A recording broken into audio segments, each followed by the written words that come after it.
Welcome back.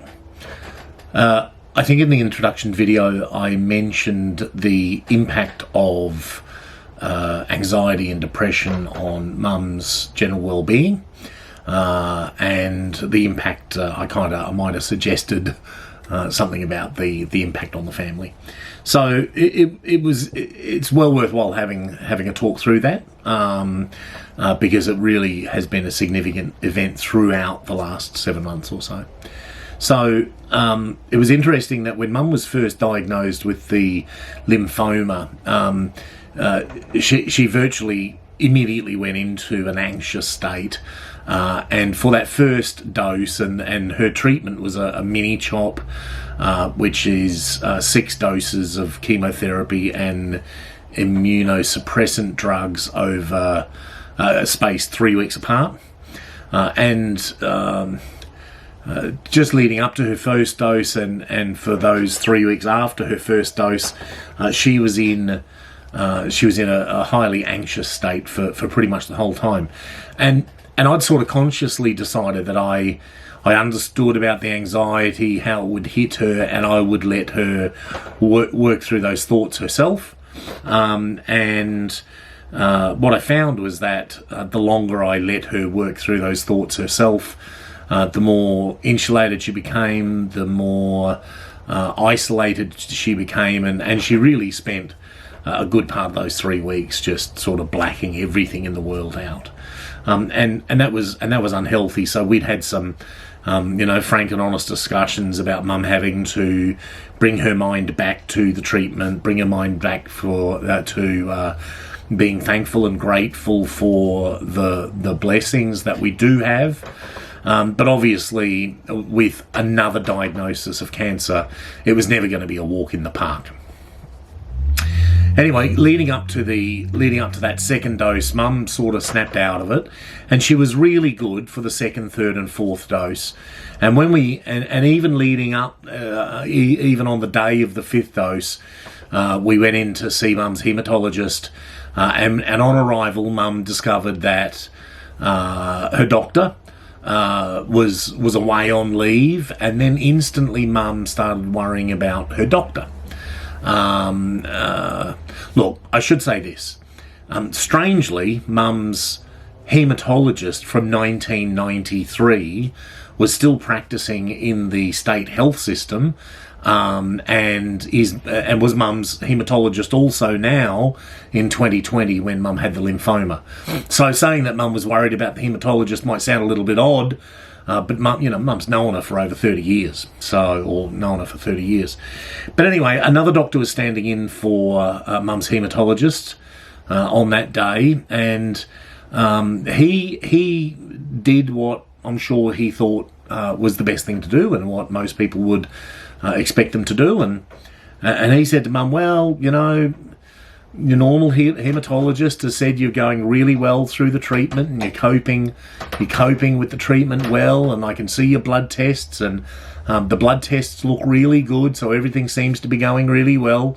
You've only got this dose, and you've got one more dose, and after that we'll do a PET scan just to see that everything's gone, and as long as everything's gone, it's all good, and you'll be finished your treatment.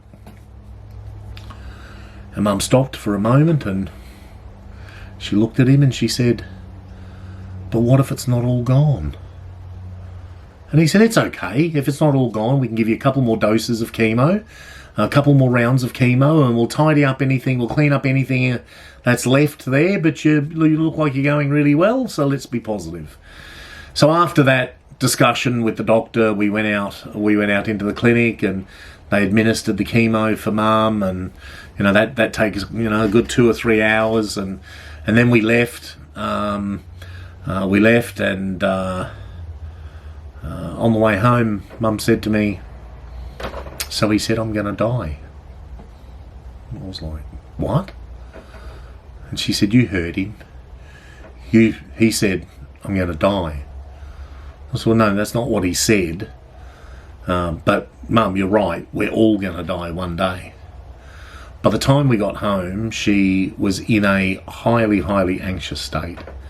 And literally from that point for 9 weeks, it was very, very difficult for us to get her out of bed. She wasn't eating properly. She was having disastrous problems with anxiety that was incredibly debilitating. Anything that we thought we could do for her, we were trying, but we just couldn't get her to snap out of it. I took her to her normal GP, and they gave her an antidepressant, and they also gave her something to help her with panic attacks if she was actually to fall into a panic attack. And it was a bit of a strange event that we're about to lead into. And at the end of the day, over the next week, Mum ended up falling into a delirium, and that, without a doubt, was the scariest thing that I've seen to date. So really, what happened was this. Mum didn't react well to the antidepressant, and over a 4 or 5 day period, she was getting worse and worse and worse. And the doctor had warned us with the antidepressant that she might get worse before she gets better. And it got so bad on the Friday night that I decided I wasn't going to give her any more of the chemotherapy, any more of the antidepressant over the weekend. But when she had a panic attack, we would still give her one of the Ativan is the brand name of the benzodiazepine, I think they call them. But anyway, look.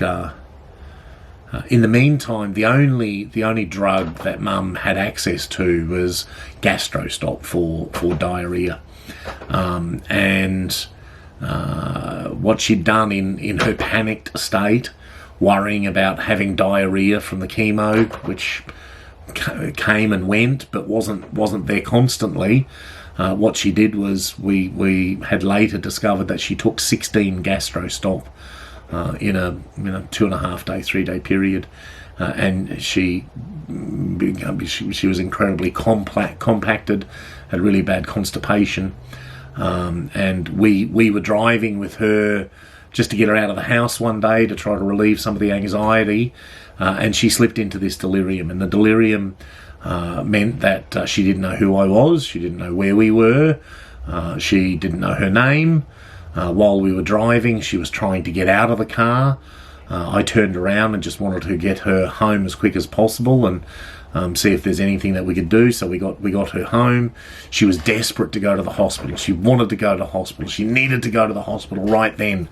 I put her in the car. I took her down to the hospital. On the way to the hospital, she's trying to get out of the car. She didn't know why she's going to the hospital. She wanted to go home. She just doesn't want to do anything. She wants to go home. It was really terrible. It was really scary. So I got her to the hospital, and they examined her there. They discovered the constipation, the compacted constipation. That night they didn't really do anything that night other than try to stabilise her and keep her safe. And the way the hospital treated her was terrific. They brought an assistant nurse in to sit with her and one other gentleman that was in the same ward overnight. I was able to come home. The next morning I came back and they gave her a big dose of magnesium. And I could see as soon as she got that big dose of magnesium, I think it was into her drip or it might have been intravenously, but I could see an alertness come back to her in that next 15-20 minutes, and then they gave her what they call a fleet enema, and look, that was loud, that was stinky, it was awful. It would have been embarrassing for her if she knew what was going on, but then within 10 minutes she was pretty much back to normal and wanted to go home. But really, what I want to, and I'll be discussing this a lot because it's having a huge impact on us. But the anxiety is absolutely real. The anxiety is not something that I believe she can control. It's something that is totally debilitating.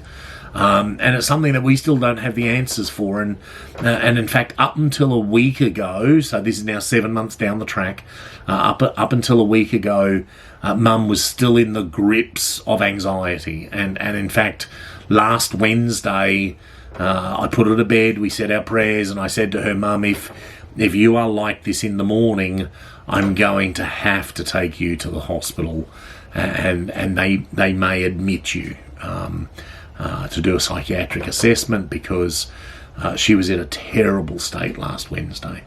And when we woke up on Thursday, she was good. And I won't say she was perfect, but compared to what she'd been going through and compared to how things were building up, it was really a miraculous recovery overnight. And touch wood, for the last week she's been stable, improving. She's been getting better, and she's been dealing better with the anxiety. The anxiety's still there. Something that we've not seen before was at one point she was very emotional. She was crying a lot. But these emotional aspects of her healthcare are absolutely real and really, really difficult to deal with, because I think there's not a blood test that they can take to see, oh yes, it's depression or it's anxiety, or there's no easy fix for this. And we still haven't got it fixed. So, but it's something to be very mindful of. It's something that's very real. It's something that's very debilitating. And when Mum had the delirium, it was something that I wasn't expecting, something that I wasn't aware of that could happen, and it happens apparently through urinary tract in older people, especially UTIs, urinary tract infections, or constipation, or reactions to medication, were the three things that were explained to me. But it was really horrible.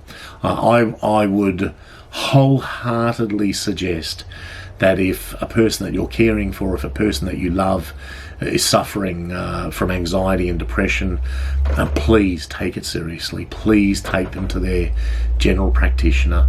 Please ask for referrals through to experts who can help your loved ones overcome psychological illness, mental illnesses as well.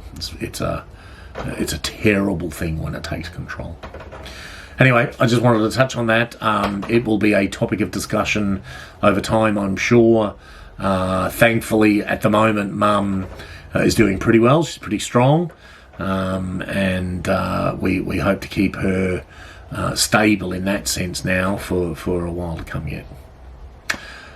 Anyway, thanks for listening. Thanks for listening to this rambling discussion about something that's been very painful for us. I will come back soon and probably talk about that. All the best for now, and God bless.